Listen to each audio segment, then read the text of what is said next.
Welcome back to Derry Public Radio. Reporting from the basement of the Derry Civic Center, this is CM Alexander with the shit. What's that thing I'm here with? I'm sorry, this never happens to me. Okay, close my eyes. It's on TV, it's in papers, it's not old. News! There it is. I'm here with the news, and you're listening to Derry Public Radio. Damn it!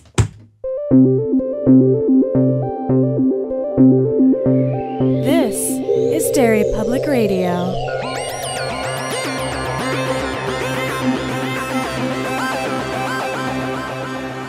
Welcome back to Derry Public Radio, a bi-weekly Stephen King book club podcast. I'm one of your hosts, CM Alexander, alongside Joshua Kahn. Hey, everybody. And Benjamin Graham. Hey, constant readers. And today we are reading The Dead Zone as part of our Patreon selection series picked by Jared Hazelwood. We're reading through chapter 14 if you're following along, and if not, major spoilers ahead. And we have Josh leading our discussion.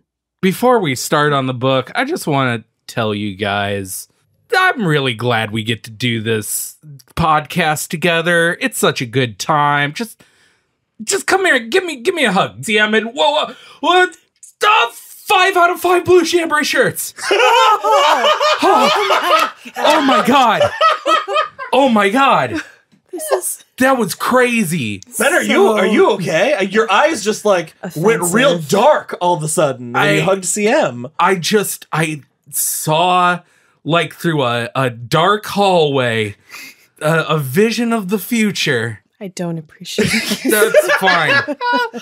Well, I hope you're okay. Yeah. Do you think you continue the episode? Here, help me up, Josh. Help me up. All right. I don't like that sound. Oh, sorry. I didn't see the future that time. That's just the noise I make when I jizz in my pants. Why? Anyway, this was a good book. Much like in the last book, sometimes when you're getting a helping hand, you have no choice. Good night, CM everybody. Is so upset about I'm just disappointed, not mad. Oh, no, this is a perfect segue into our book today because The Dead Zone is very, there's a lot of touching. A lot of touching in Dead Zone, and a lot of things I still don't understand, because this is my first time reading this. Am I the only one? I read it when I was a teenager. This is something I wanted to discuss. There's going to be a lot of this that I'm going to have difficulty discussing without major spoilers. Interesting. So I feel like most of my contribution to this episode is going to be asking what you think. Oh boy. I already know what's going on. I can definitely tell you that what I didn't see coming was our protagonist leaving the book for 6 chapters or so. Very long time. That was very weird. You know what? Let's just jump right into it, because every direction I think this book is going, it doesn't go there. Because I thought this first chapter was going to be very important. And it kind of is, but it also kind of isn't. We meet John Smith, who is 6 years old. CM, tell us what happens to little Johnny Smith. John Smith is practicing his ice skating skills on the lake, and there are other kids, and there's a hockey team playing, and he wants to see if he can skate backwards. And he gets so into it that he doesn't realize he's skating backwards right into the hockey area, and he gets hit over the head very, very hard with a hockey stick. Wielded by a 160-pound hockey player, barreling into him. A 5th grader the size of a linebacker. He hits his head real hard and then repeats blacked out black ice over and over for a while. He comes to seeing a bunch of people standing over him, and he tells Chuck, who's one of the adults there, not to jump black ice anymore. He says, don't jump it anymore. It's the black ice is like an unconnected thought, because what he is meaning is don't jump this old shitty truck battery anymore, because it blows up in his face and he loses an eye. Yeah, that's so fucked up. But because it's the 50s, all of this happens and his parents never learn of it. Yeah, that's so fucking crazy. This whole scene happens, and I was like, oh, it's all these kids playing in the woods or whatever on this frozen lake. But then it pans over, and there are a bunch of adults just hanging out there around Yeah. burning tires, which becomes a recurring thing of whenever Johnny gets these precognitive flashes, he smells burning rubber. Which is outstanding. But also, what were those adults doing? Getting drunk. That's why, like, our parents think that we're a bunch of weenies. So in the 50s, wasn't a thing. Yeah. That was, if you could get knocked unconscious and your family would never find out about it. Mm-hmm. 'Cause you're not a whiner. You get up and rub some dirt on it and you get back out on the ice. Friggin' millennials. And after this weird, kind of delightful accident on this, it's just this. What? This, Explain yourself. It's we talked about earlier. It's that like the idyllic day. This one bad thing happens in this otherwise idyllic day, and then the book jumps to kicking a dog to death. I hated that. Because we meet Greg Stilson, the traveling Bible salesman, who also has some anti-communist and Jewish pamphlets, just for good measure, I guess. This was really hard. I'm listening to it. Read by James Franco. Ugh. Weird And- choice. Gross. Oh, I didn't choose it. Well, and I don't know if any of our listeners have seen The Room or The Disaster Artist, but the voice he does for the doctor in this book, same voice. Outstanding. So all I saw is that guy the whole time. I could not read this book if one of my favorite characters sounded like a bad Tommy Wiseau impersonation. I just wanted him to be like, "Oh, hi, Mark," the whole time. I hope there's Nailed a it. mark later. There is. The nurse's son. Oh, yeah! Yeah. Hopefully, Weizak talks about that more. Why is that? Is that what his name is? I don't know. In The Disaster Artist. That's Wiseau. Oh no! Are you serious? Yeah, Yes. Sam Weizak is the name of the doctor. Do you guys know what this means? What? Tell us. These two things live in the same universe. They are connected. They're twinners. Because they have similar, but not at all the same name? And voiced by James Franco. Wiseau is Weizak's twinner. It takes place in the Keystone universe because he's the twinner of Wayne Gretzky, because both of their names have a Z in them. What are you talking about? Just say yes.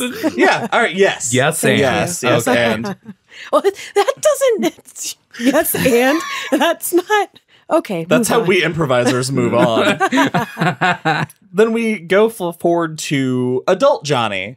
Johnny in his Early 20s. early 20s, dating Because- a fellow teacher named Sarah. That they met the same way that happens in 11/22/63, the chaperoning freshman, and then they get horny for each other. Fucking also James Franco. Also, James Yeah. Franco. Ugh. A lot of things are adding Do up. you know what this means? Tell us. This opening scene with Sarah and Johnny and the mask. What did you guys think about this? I have a crush on Johnny. Of course, that's so on brand for you. No. And I kind of hate Sarah. See, okay, so Oh. this was my question because, well, first of all, backing you up, kind of have a crush on Johnny. He's such a cool dude. He's like, so fun. I just want to hang out with him. Hope nothing bad happens to him ever. It's gonna be a real nice book, just about a cool guy that we all like.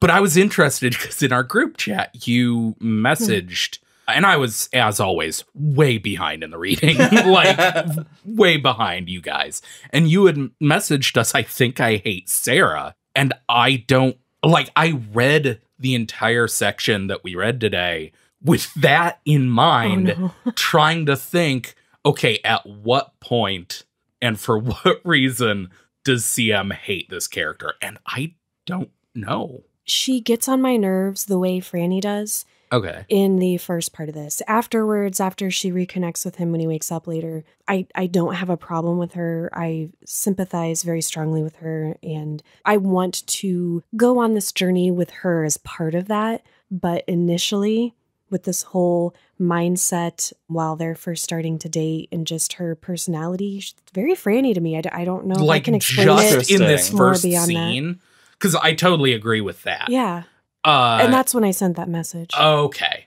I get that because, yeah, in this first scene with the mask, she comes over to pick up Johnny, which is alone really funny to me that he's just like... adorable. Yeah, she goes over to pick up Johnny and he jumps out and scares her with this shitty sounding Halloween It sounds mask. like a Jekyll and Hyde mask. Yeah. I think that's kind of how it's described. One half is like fine and the other half is... some interesting foreshadowing. Is it? Jekyll and Hyde mask? The well, change she sees come into his eyes when he... Yeah, because throughout the book, as he has these like spells, people become scared of him when he does this seeing the present question mark. But yeah, it's very strange foreshadowing. Once again, this is something that I can't talk about because I know what it's about. So Sarah gets scared by this mask. This whole time she's like charmed by him and talking about how they met. They seem really great together. But the whole time she's like, I just don't know if I love him, despite the fact that I literally have nothing bad to say about him. and comes to the decision she's going to sleep with him later, which is great. Like, Yeah. not judging that at all. Go for it, sister. But she just is indecisive and whiny to me. Yeah, I gave up on that when it was like her whole reason is she was coming from a super toxic relationship. But also it sucks that she does not pass the Bechdel test, even close. And later she quits her job to have a baby. Yeah. And people do that, and that's fine. But it doesn't seem... I don't know. I feel like if things had turned out differently and she had been with Johnny, she could have done whatever she wanted to do. After Johnny's accident, she becomes a passenger in her own life. Yeah. So that's when I start to feel sympathy for her and stop being irritated by her. Yeah. But this first scene at the fair is really cute. Yeah. I like that when Johnny, like, she wants to ride this ride and Johnny's like, 6 people died on this. And she's like, fuck you. And then they're on the Ferris wheel and she's like, about 6 people died on this. And she's they're just a couple of pranksters. Yeah, they're just, like, the bullshit stories are really cute back and forth. But then we get to the Wheel of Fortune, which is basically just a giant roulette wheel. And this is when things start to change. She starts getting sick because she ate a bad hot dog. At least for where we're reading right now, it's all been put on this hot dog. Makes sense. Yes.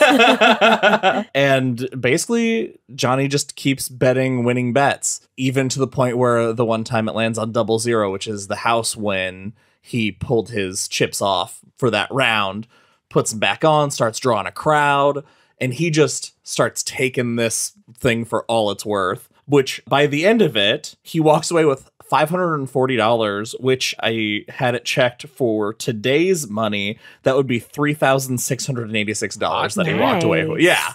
And this is where Sarah first sees his mask. Yeah, as he's doing this, his eyes change color or seem to change color. It's like they turn black almost. They just get really dark. And he's cold. Like, he's not... distant. That kind of lovable, charming, warm person that was described earlier.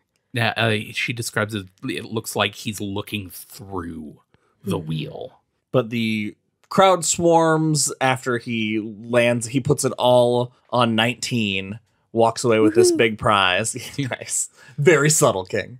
And at that point, he's like, all right, she looks terrible. I'm going to get her home. And he takes her back and says, I love you in the car. And she says, what every man hopes to hear back. Thank you. Side note, did anybody check where this book came out? I did not. Chronologically in the release order. Because I wonder if this is the first instance of 19. Oh, it might be. I know this is very early on because it's the first in the Castle Rock books. Yes. And I want to say it's probably like in the first 10. Well, it came out in 1979. So does that mean anything to anyone? 1979. Okay. Right. Do you know what this means? Oh my God. Tell us. Johnny takes her home and gets her all squared away, puts her in bed, and he says he's going to leave the car with her just in case she needs it. So he calls a cab and has a peaceful ride back home in the cab, right?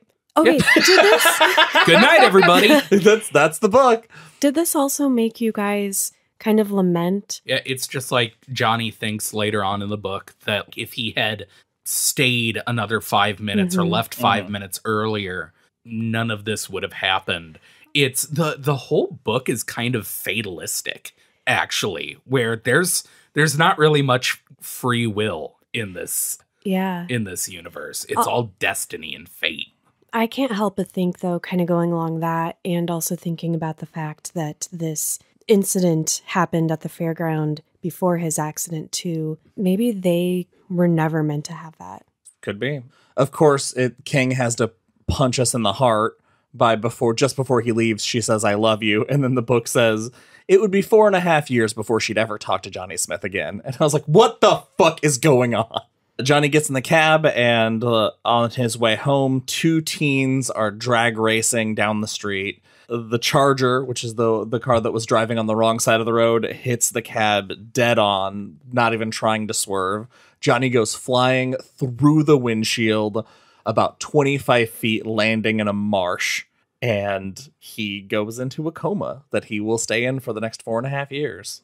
Okay, so this is the point in the book you mentioned earlier, Josh, that our main character now exits the story for quite a while. We get the story of our other main characters over the several years that he's in this coma. It's just kind of funny to me that it's a surprise here when it's the exact same plot device as in Christine, done much better.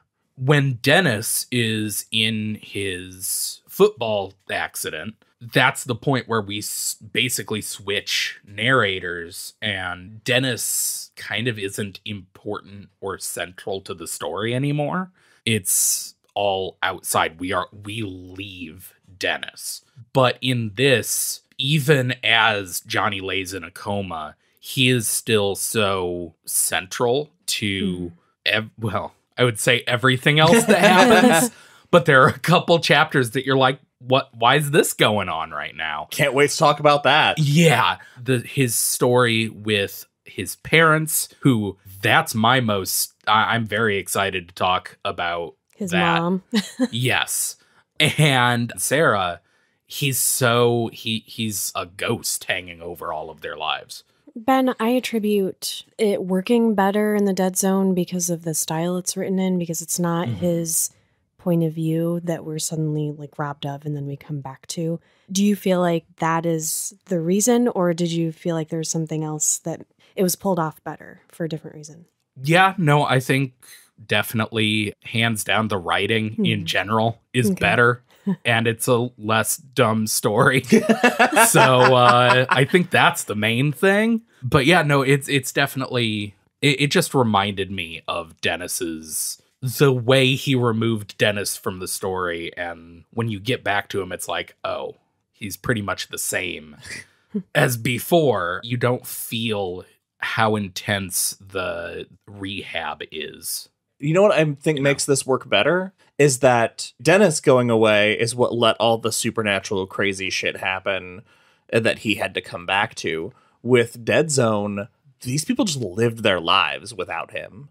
All that changed was he wasn't in the equation anymore. There was no force acting upon anything. And he just has to come to grips with fully natural time passing and leaving him behind.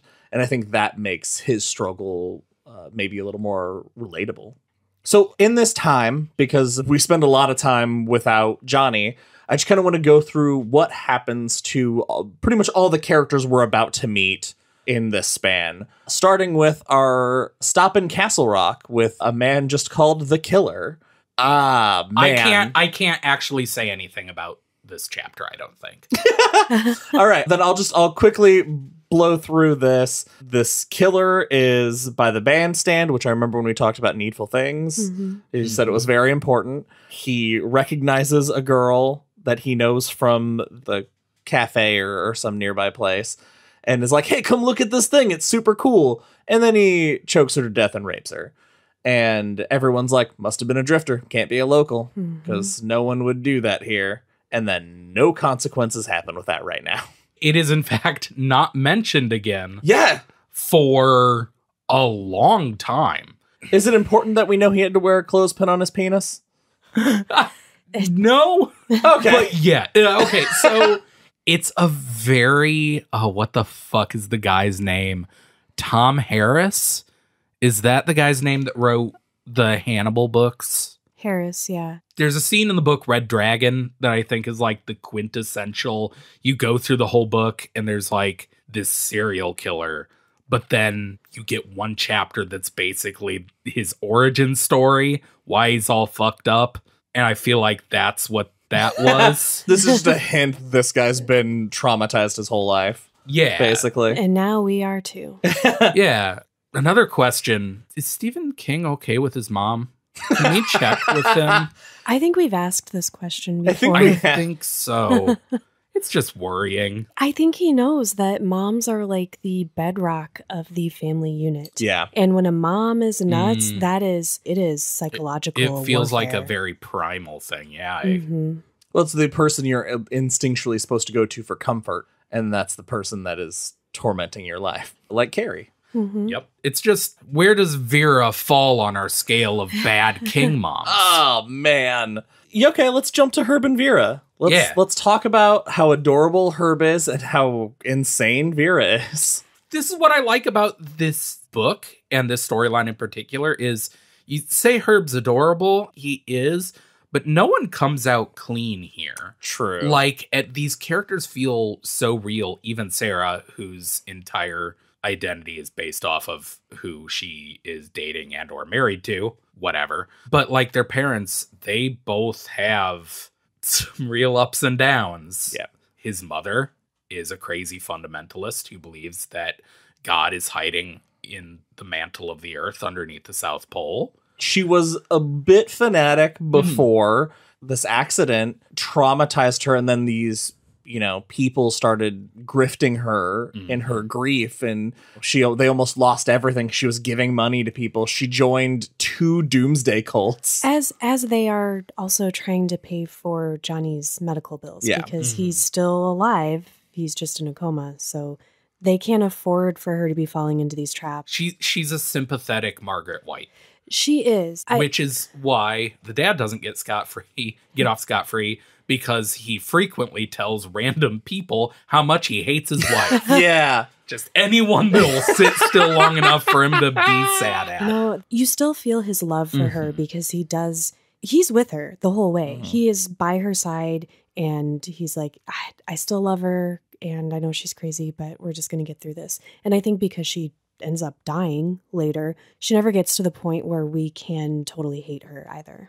No, I think that their problem comes from Vera's inability to let this accident not be her fault. Because when they get that 2 a.m. phone call saying that this has happened, the first thing she does is blame herself and Herb because they're being punished. Like they're something. Sinners. Yeah, they did. This happened to Johnny and it's because we're bad people or something. I loved that scene. It's so short. It's literally like a page and a half. But when they get the call, it's obviously tragic and sad, but the way the scene is described, I could not help but see it. And I usually try to save fan casting for the movie episode, but I could not help but see the scene as directed by the Coen brothers, because it is so over the top melodramatic. And he even describes it as like darkly comedic. As Herb is sitting on the phone getting this terrible news, and Vera is on the floor literally like wailing, and the police officer on the other end is just like awkwardly, so yeah, that happened. Oops, sorry. I couldn't help but think I really want to see a comedic Dead Zone movie. I also really liked this family even more during the hospital scene, because parents come and Sarah comes, and at first Vera's cruel to her. And that is such an awkward thing when you are not, legally tied to this person. You are just sort of there. You are at the mercy of how the family is going to treat you. And I only feel strongly about this because I used to be an estate paralegal, and I've seen these things start off very sweet and go sour as soon as, money. So to see her treat her that way and then later apologize to her, and they don't ever really develop a relationship, but she does with his dad.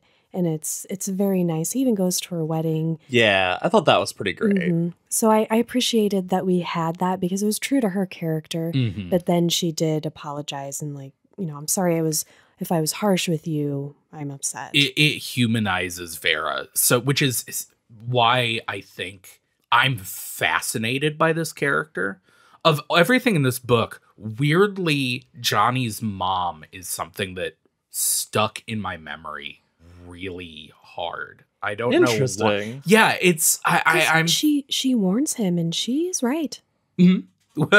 Well, yeah, I mean, you know what I mean. She's like the crazy religious lady, Mm-hmm. but what she understands to be happening with him, like what's happening with him, is just as outrageous as Mm-hmm. her beliefs. Yeah, she is constantly saying once he wakes up, like, you are meant. God meant you for this. You are going to do something great. And she knows he's going to wake up. Like she never Mm-hmm. loses faith. Everyone else does, understandably. It's like not a blame thing, but she does not. In fact, Yeah. she's the only one who doesn't ever. It never says secretly hopes he would die. Everybody Yeah. else, there's at It's least like, one moment he's they're done. like, God, I hope he just dies so he can be at peace. And that's an amazing bit of writing too. The scene where his dad, it's a page and a half that spans the course of like 2 years Yeah. and shows Herb watching Vera's deterioration. Mhm. It is kind of heartbreaking. I love this book. It's really good. The character writing is really fucking fantastic. It's rare that you get a glimpse at the ripple effect of something so traumatic. And that is fascinating to watch, is how this one incident can affect so many people. I'm assuming with the way this book is laid out, as we've been meeting these other characters, we're going to see how this ripple hits them. Mhm. In fact, let's see how this ripple's going to start affecting Dog Kicker. Greg Stilson, now we catch back up with him, 16 years Did older. we even give him the name at No, the I don't beginning think of the so. episode? Yeah, Greg Stilson is now the mayor of this town. I am baffled that because the scene No, with the he's a dog. sociopath. Yeah, we didn't- Sociopaths go to like high offices. Well, Yeah, but he's the kind of sociopath who is like a serial killer, not a president of the United States. See, here's a thing. Oh, I'm sorry to interrupt your thought. No, go for it. It's just the weird amount of stuff in this book that's still pretty timeless. This was written in the 70s. It takes place in the early to mid 70s, but it is a book about a charismatic man rising in power through politics who is a dangerous narcissist. And also about a woman who is caught in a web of lies perpetrated by weird religious right-wing conspiracy theories. We never get better. We just don't learn. What I'm trying to say is, do you know what this means? Oh my god. Tell me. I'm glad I started that. This scene pissed me off though. He blackmails this banker because he's gonna That's run. way later. Oh, yeah, never mind. we're actually, he's not the mayor yet. Oh, when yeah, we catch oh. back up. He's like a councilman or Oh, that's right. something low level. I don't even think he's that. I think he's a real estate salesman when he aligns yeah, himself that with the biker who has a fucking like swastika earrings and just Yeah. the weird charismatic narcissistic politician aligns himself with the Nazis. Huh. And for a Nazi, he's got such a fun name. Sonny Element. It seems like just a kindly old man, turns out Nazi. This scene is intense because Greg is cool, calm, and collected dealing with this Nazi biker that got pulled over and he's dealing with, until suddenly he just grabs a vase and whips it right past the dude's face and goes 0 to 60. And we discover that Stilson doesn't like to send people to jail. He likes to use them. He likes to say, we'll let you off about this thing and you'll either do some work for the city or you'll do some work for me. I lost the thread of what he does at this point, that he could or could not send someone to jail. I thought he was a real estate agent. Yeah. This might have been later. No, this scene, that's what it says. It implies that maybe he's like a volunteer. For some reason, he had him pulled over in town, and then he winds up in his office. It was also very unclear to me when I read it. Jail. Yes, home jail. But he just says, I'll let you go, but you owe me a favor. And that ominously hangs in the air until the end of what we're reading today. He just has political pull. Yeah. Because I think it's implied that this guy was renting one of his properties, and because he pulls out a bunch of drugs that he's like, I found this. Oh, yeah. And I could have you put away. Okay, that makes more sense. But I won't, because now you owe me. And the biker's like, I could murder the shit out of this guy, but he's crazy. I like him. He's pretty insane, and I'm into it. Now let's catch up with Sarah. Sarah holds off on moving on for a good long while after Johnny goes into the coma, and she hopes he'll come out. There's a guy named Walt who asks her out, and he reminds her too much of Johnny, and so she says no. Eventually giving in to dating, eventually giving in to a proposal, and getting married and having a baby.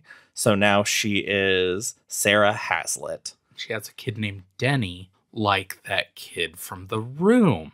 Oh my God. It's all coming together. Oh my God. You're right. Do you know what this means? Yeah. It's all coming together. Oh. We get a brief stint with Andrew Dohey, a lightning rod salesman. Right. For whatever I literally reason. forgot about this chapter because it has not come back yet. A and I whole don't chapter of a dude who stops in a bar and is like, hey, I can protect your building from lightning. And they're like, no, we're good. When we jump back to them having their baby, it's 1974. She has her baby on Halloween down the hall, like in the same hospital where Johnny is. She takes a moment to think about that. And I thought that was a really nice, that he's never been forgotten is really nice.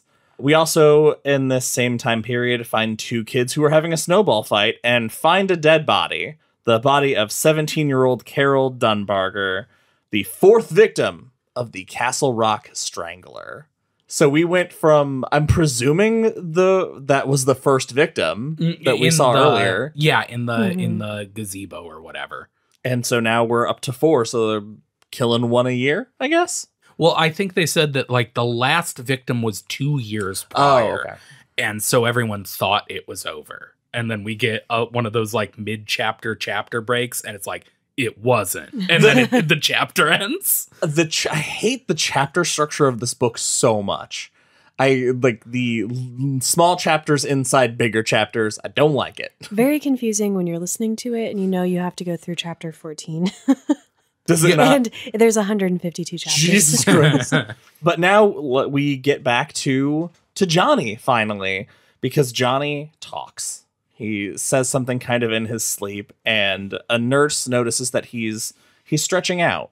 And we get a glimpse inside Johnny's head. Johnny walks a lonely road, the only road that he has ever known. Why is this happening? He doesn't know where it goes, but it's home to him, and he walks alone. Why is this going on? Did this description of this dream world? I started singing "Boulevard of Broken Dreams" in my head because, like, that's what the imagery evoked to me. That's wild, my man. What? Weirdly enough, I read this entire book and never thought about Green Day once. How many times do you think about the Mountain Goats, though? Several. See, exactly. Not gonna lie. It's I don't know what it is. It was about this moment that we get. It's kind of a dream sequence where he's hearing little snips of things that have been going on around him for the past 4 years. And there's just this timelessness, etherealness to it. It seemed apropos. There's something about this book, and maybe it's just me. Maybe it's the effect of almost 3 years of only reading Stephen King, basically. But there's something about this book that had so many echoes of other things that he has written before and since. Because the way he describes it, it reminds me of the old the old Kingdom from Kingdom Hearts. The part where Mickey shows up was crazy. Yeah. I feel that way, though, about a lot of his books. And I think that's why I like King so much, because he builds this bigger world that is connected in so many ways, and some of them are very obvious and you recognize them, and others are just like this tickle in the back of your head. You're like, something about this is familiar. There were so many small little names that were like thrown out once that I had to Google and be like, this has to be something. Right? This has got to be someone we know or is going to be in another book or something. Even the fucking lightning rod salesman. I was like, oh, this could... I was trying to think of the timeline to see if it could be the Reverend. Yeah. From Revival. He didn't write that book for 35 years or something like that. But he planted this character. But he definitely planted the idea of this Reverend. He would do that, though. That's what's messed up. Could 100% believe that was true. He wakes up and thinks that maybe he's been out for a week, maybe 2 weeks. He touches the nurse that is there when he wakes up and immediately knows everything about her kids, and that one of them has to have a surgery because a firecracker blew up in his face and he got gunpowder in his eye. He says hello and makes her shit her pants out of fright. And that's when he notices that there are really no get well cards, and there is a aged photo of Jesus. I feel so dumb. I didn't think about that at all, that he would wake up and the clue to him that something wasn't right. Yeah, because you would think you'd have like flowers and cards and stuff. And he's like, nobody came to see me. Nobody sent me a card. Like, oh, yeah. Yeah, it's been so long. And then we meet James Brown. That James Brown, right? Yeah. Yeah. Completely... Soul arbitrary, completely arbitrary detail. Yeah, soul singer and neurologist James Brown. And when Johnny grabs his hand, that's when he finds out, oh, fuck, it's been almost 5 years. That's just got to be a lot at once, don't you think? I do like that the hospital took extremely great care of him, as if he was going to wake up and need to use his body. I mean, you know what I mean, though? They were working his muscles as much as they could. And though I can't remember what the line was, but it indicated that they put a little more into him than you might necessarily get if you're in a coma for that long. Right. They got like some sort of grant, or like it was part of some sort of project. They were able to do tests and stuff research on him, thinking he won't wake up, but we'll get data out of this. But if all this works, he might wake up. They call Herb and Vera, and this scene was also kind of rough because Vera just justifies every terrible decision she's made in this moment, because everything she did must have been what brought him back. I like the way that Johnny and his dad handle her together, though, where Johnny's just sort of looking past her at his dad going, okay, yeah, I know. I'll play along as much as I need just to keep mom calm, and is kind of on her side, but recognizes she's being crazy. This is one of the most human moments of Herb and Vera, because when they get the call, Herb is immediately terrified because he's like, oh, I can't even enjoy this good news because this is going to drive her further over the edge.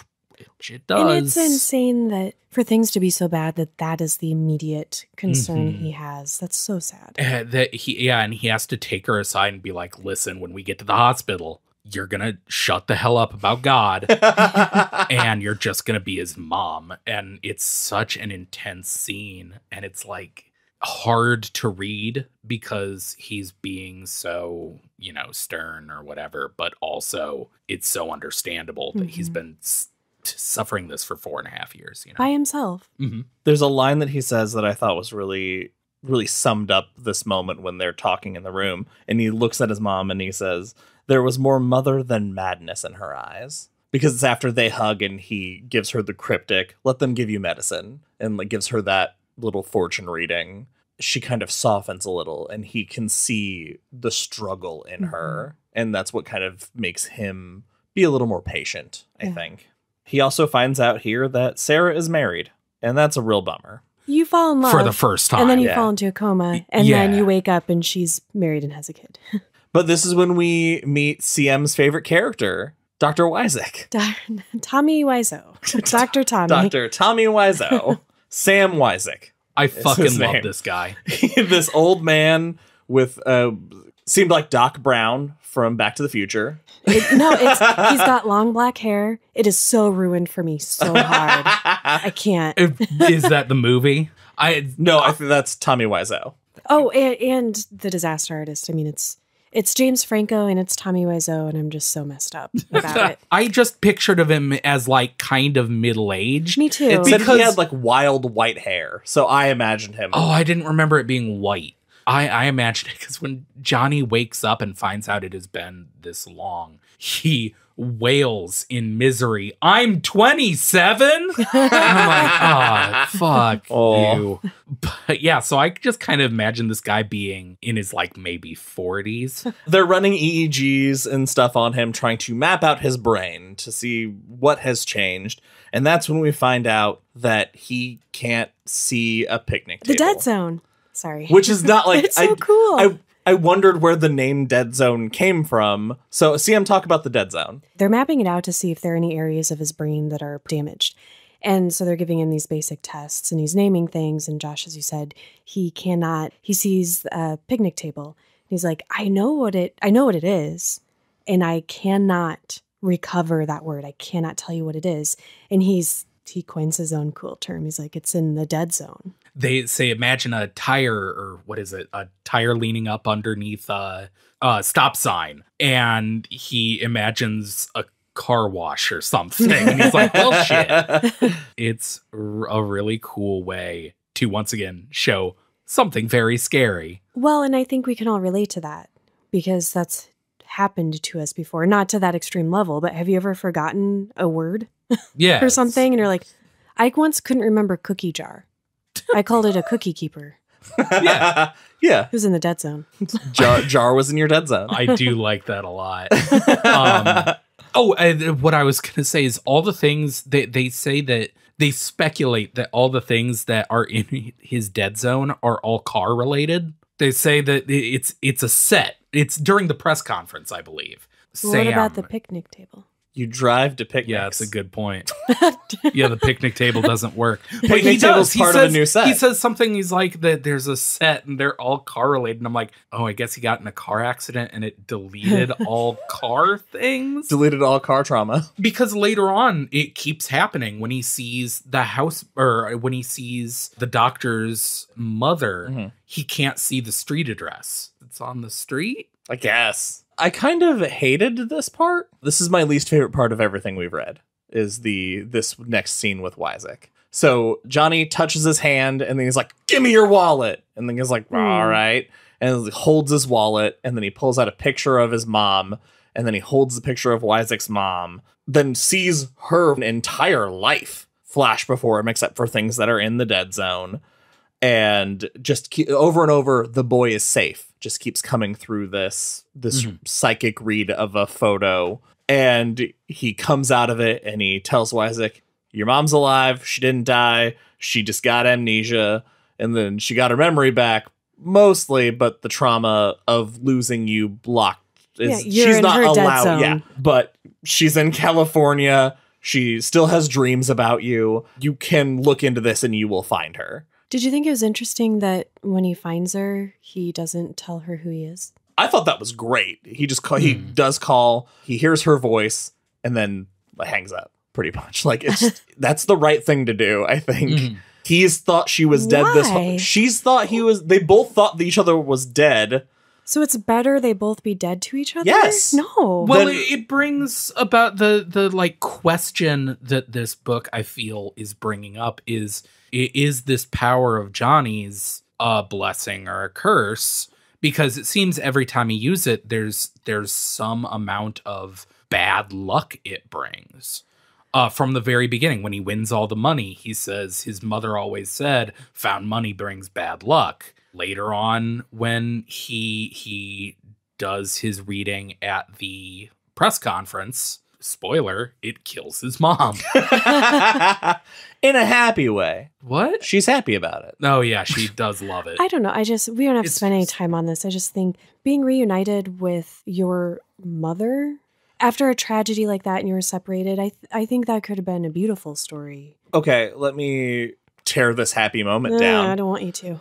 It's the 70s. It's not like now if they reconnected and they could video chat and stuff. Like it would be a real hassle. Oh, you're right. It's too hard to meet my long lost mother I thought was dead, so fuck it. Oh my God. Okay, so your plan is I should drop my life, go across country, give my mother the shock she's been protecting herself from for the past 40 years, maybe kill her. Yeah, because none of you are worth it, and you can't have a beautiful relationship together, and she can't repair that trauma that's clearly still plaguing her because she has nightmares about it. But isn't it better to let her live out her life? She has a new life. Her life has moved. The world's moved on since then. CM.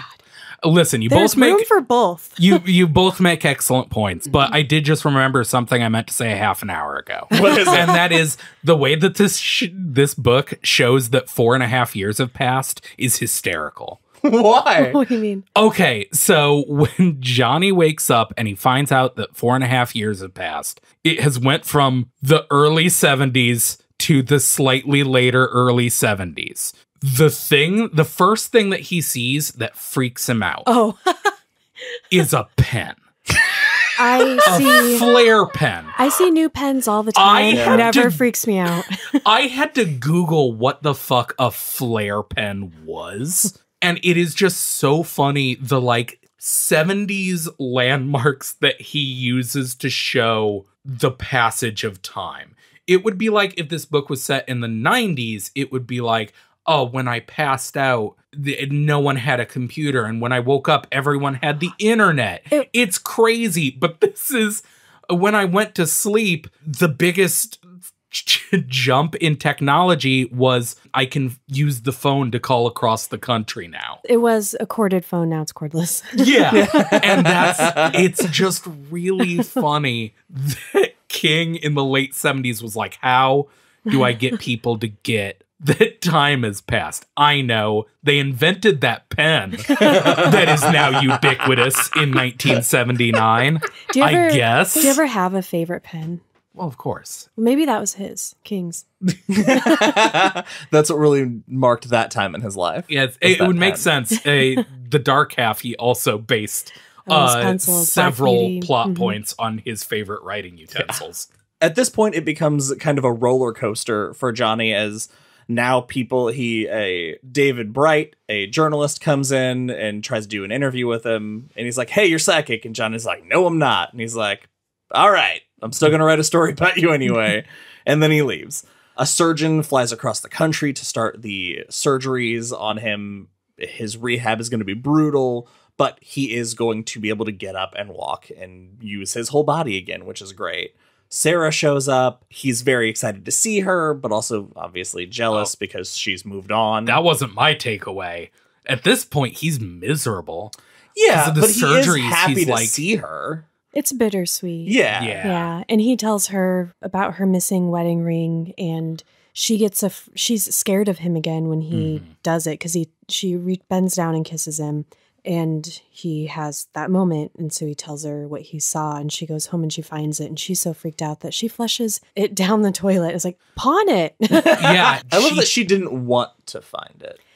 Well, and I think she doesn't want to find it because she still loves him, and oh, for sure. Yeah. Yeah, every single chapter that we get with Sarah, it's just her getting slowly more freaked out, and also just like immediately shutting off the part that's like definitely still in love with Johnny, and getting really angry with her very nice, perfectly fine husband. And they just have this exchange that made me think of Rosie from Rose Matter, where she has that rage in her with Bill, and she has to plant the seeds because Sarah has this moment. Her whole relationship with her husband gave me weird Rose Matter vibes. Yeah. Because you say that he treats her well. I don't remember, but there's some bad feeling I have. I don't remember whether that comes to anything. Well, so far he treats her okay, it seems. Because there's a throwaway line of he never demanded anything of her. Or if he did, he just demanded it so slowly and gradually that she didn't notice. And I'm like, that's a little iffy. That seems a little manipulative.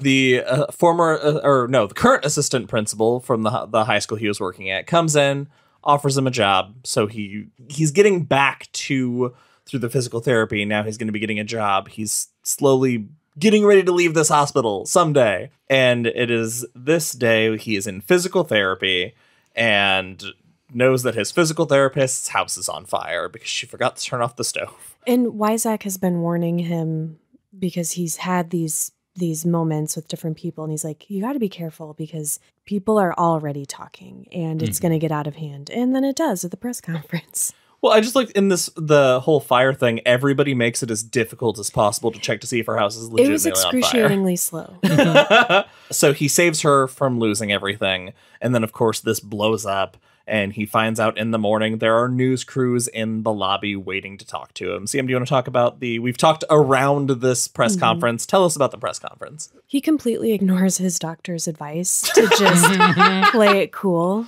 Because all he has to do is just be boring and dull. Yep. And they would go away. And instead, he reads this pushy guy. He thrusts his sister's necklace at him and he kind of loses himself. So I don't know that he can really control like what he's saying or doing. So what comes out is something very personal to this rude individual. This guy's being a dick. He gets so upset with Johnny that he knocks him down, trying to get away from him. And the crowd is kind of freaking out. And so he just completely screws himself over in that regard, like making them even more interested in this spectacle that is happening. This scene is just the press conference at the end of the first Iron Man. Like he goes out on stage and he's like, I'll answer a few questions. And they all start pouring in. The doctor's like, hey, this is a sick man. Let him be. And all the reporters are like, okay, fine. And they're like, hey, are you psychic? And he's like, yeah, more or less. And it's not just that, though. It's he's doing the reading, but then at a certain point, he basically talks with the little girl's voice. Yeah, that was spooky. I thought it was the kid, the reporter's sister. Voice. It's his sister's voice. No, because he was talking to girly voice comes out. It was just an adolescent voice. Oh, because he was talking to Terry. That was his sister's. Oh, okay. Nickname. This is completely irrelevant. Right. I don't know why I decided to go so hard on this one point. But how dare you? I do love that the reporter knocks him down, leaves, and then doesn't get far before the reporter faints. Yeah. That is hilarious. I also like that Wyzak was being very reasonable about explaining, like, hey, you know what, guys? He was in a coma. There's some stuff going on with his brain. It's all scientific, though. It can all be explained. And this is just something we haven't come across before. It's not a huge deal. And then he makes it a very huge deal.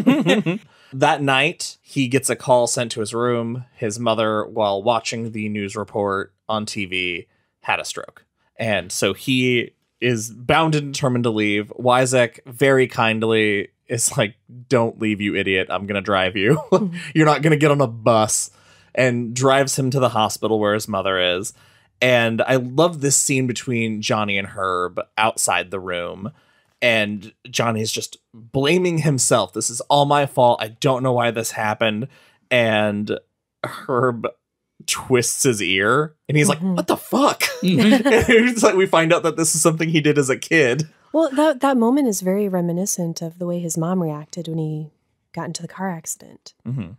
And at this point, because he thinks that she was so upset, but then that's when Herb's like, no, she was thrilled for you and thrilled this was happening. She had a stroke because she stopped taking her medication. Right. And she would have stopped sooner had you not told her to do it, which is a whole thing that we just jumped over about. She decided, oh, if God wants me to live, I'll live. Oof. Also, she joined a cult. We didn't touch on that, but that... She joins a few. Yeah. Then we see Johnny go into the room and he sits with his mom and he realizes how many times over the past 4 years were roles reversed, which I thought was a really touching moment. And she's calling for him and doesn't realize he's there at first. And I don't know if it's because she's about to die or because she's come to peace with everything after this stroke or what's happening. But this calmed, toned down version of Vera, I was like, now I'm sad. Well, it's because she makes this moment about him and how he is special. And that's like all she cares about right now.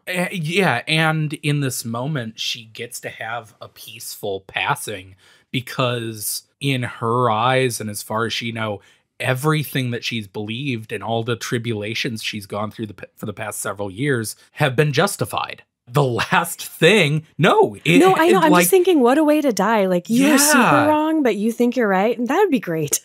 Except, is she super wrong? Because like I said earlier, God will bring Johnny back. Johnny's back. He's going to do something great. That might happen. Well, and great can be described. Oh, this is going to be a lot of words. episode 2. Okay. Because the ending. I'm God. very excited. I'm so nervous. Yeah. When you are excited for an ending, Ben, I am nervous. I have one last question before we end this episode, and it'll tie into that. We're going to check back in. CM, thank you for wearing that shirt. It reminded me we have to go back to Greg Stilson. For those of you can't see, CM's wearing her Baby Let's Fuck shirt. Oh, yeah. I usually wear it when we record.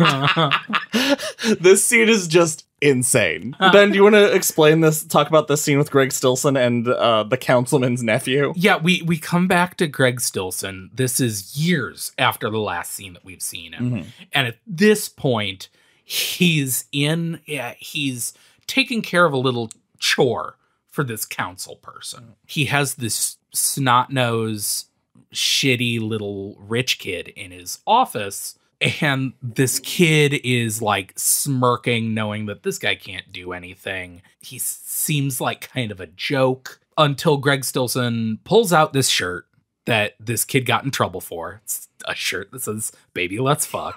Very cool. And he sets it on fire in front of this kid, and when the kid freaks out, he beats the shit out of him and then cuts him with a broken Pepsi bottle. And all the while thinking, boy, I gotta be careful because I want to kill this kid. That's the best part, is like, this is him toned down. Yeah, this is his self-control. In his soundproof office. That they make a point. See, and that's why I was so confused earlier when we were talking about the biker, because it seems like he is a cop. Yeah, he's that first scene's very convoluted. He's just the establishment. I'm sorry. He just reminds me of Norman. He seems like this, like that kind of cop to me. And in the way he's taking charge of situations, doing it with this, seems like police authority. It's just so weird. And we've mentioned, I took a cheap swing at Republicans earlier because it's what I do. But Greg Stilson doesn't represent the evil of one side or the other. That's a lens we can bring to nowadays if I want to. But he just represents political corruption. Yeah, he's the evil of wanting power. He's a scary dude. Also, he's built like a fucking truck. Think of the babies him and Annie Wilkes would have. No, so I don't appreciate that. I was just thinking, this is why I like Annie Wilkes, George Stark, because they are not, they're evil. They're bad guys. They kill. They're not scum, though. Yeah, this guy's a real piece of shit. Yeah. He's blackmailing his banker friend because the guy's having an affair, and he wants him to squeeze his rich friends to get campaign funds for him. And he only needs, like 50,000? Yeah. Raised. It's not even a ton. Oh, in the 70s, that's right. Oh, yeah, that's true. He's gonna run for the House as an independent, and knows that this guy from the bank helped run another campaign that was successful. So he's now going to blackmail him to be like, hey, and you're he keeps giving this guy shit saying, oh yeah, everyone's going to think I'm joking. Yeah. All right. So that scene is actually the last scene. So before we wrap up, we're going to jump one chapter back and we're going to talk about Johnny's job offer. Ooh. I thought he was kind of in the wrong in this scene. Yeah. He's living at home with his dad and he's getting all these things in the mail. People asking him, touch this because my son is missing, or something happened to this person there. And it's really heartbreaking and sad. And he's just sending these things back. He's paying for the postage. He's not replying. And eventually this guy from a magazine The Inside View comes knocking, and Johnny tries to get rid of him. The guy kind of won't take no for an. He's being really pushy, and then Johnny's like, okay, fine, I'll talk. He's like, give me 5 minutes of your time to just explain. I want to offer you a job. Obviously, you probably have a lot of medical bills, like hundreds, thousands of dollars worth, and this can help you. And so he's telling him about this gig. They hire quote unquote psychics to do like a monthly piece. And it's complete bullshit, and it doesn't matter. He's like, yeah, but you're popular, so we just want to use you, and you'll make a ton of money, and it'll be great. $30,000 a year. Sign me up. And Johnny physically assaults him.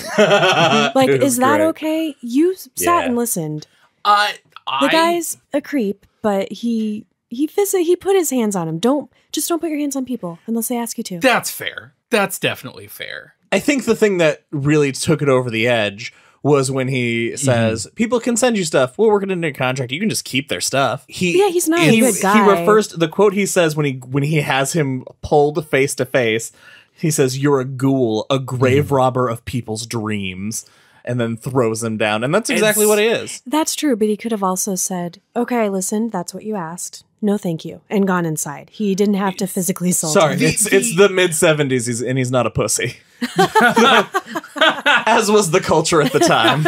Well, he's emotional because like this guy represents the kind of people that exploited his mom. Right. Yeah, exactly. While he was in this coma. It all makes sense. But I can't support him doing that. It's like, just tell the guy to fuck off. But fair. Yeah. Yeah, just tell the guy you wished his mother died the day after he was born. Don't act on it. Right. All right, that brings us to the end. Ben, you said you had one more thing before we wrap things up? So my just final parting question that I want to know for Josh, and I tried to think so hard how to phrase this without putting any ideas in your head. All right. How do you think in the second half of the book, Greg Stilson is going to tie into Johnny's story? I have no earthly idea. Because so far, whatsoever, they've had nothing to do with each other. Greg is in New Hampshire and Johnny is in Maine. And the only interconnection they've had is Sarah's husband, who has political aspirations, mentions that at this party with his law firm, people were laughing about this dummy Greg Stilson who is thinking about running for Congress or whatever. Yeah. And we also have this Castle Rock Strangler floating around here somewhere, and a lightning rod salesman. I've got no idea what's happening. I could not even fathom to guess. Can't even begin. The closest I could get would be Sarah inviting him to an event at which both her husband and Greg Stilson are, and they reach for the same glass, and then their eyes lock. It's like Lady and the Tramp. Yeah. Okay. He has a psychic vision of their wedding. Yeah. Well, that is it for this episode of Derry Public Radio. As always, thank you for listening. Join us next time where we finish The Dead Zone. For Joshua Kahn and Benjamin Graham, I'm CM Alexander reminding you, don't make a picture out of an ink blot.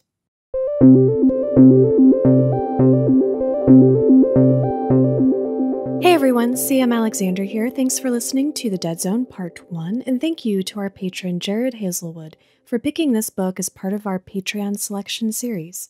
If you want to pick our next read, visit us at patreon.com/dairypublicradio, where you can make your pick at our $50 tier, and you'll find many more tiered rewards and bonus episodes.